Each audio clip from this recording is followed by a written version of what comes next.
Welcome to the Rim Brake Rodeo. We hope this video helps.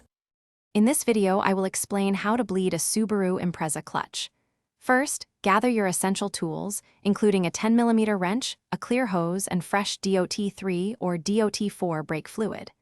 Next, locate the clutch master cylinder reservoir, usually under the hood, and make sure it's completely full.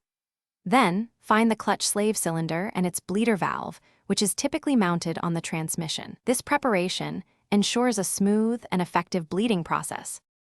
Now, let's begin the two-person bleeding method. Have one person pump the clutch pedal 5 to 10 times, building pressure, and then hold it firmly to the floor. Simultaneously, the second person should open the bleeder valve on the slave cylinder for just a few seconds, allowing old fluid and trapped air to escape. It is crucial to close the bleeder valve completely before the person inside the car releases the clutch pedal, preventing air from being drawn back into the system.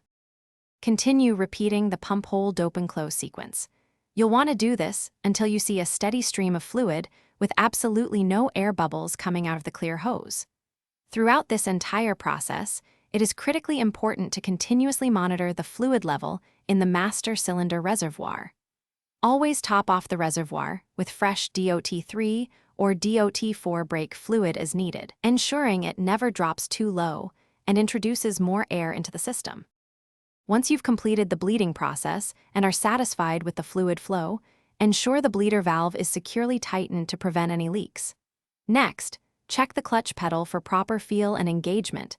It should feel firm and consistent throughout its travel.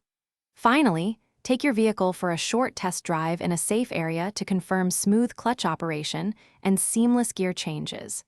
This ensures your clutch system is working perfectly. Thanks for watching. Consider subscribing if we helped you.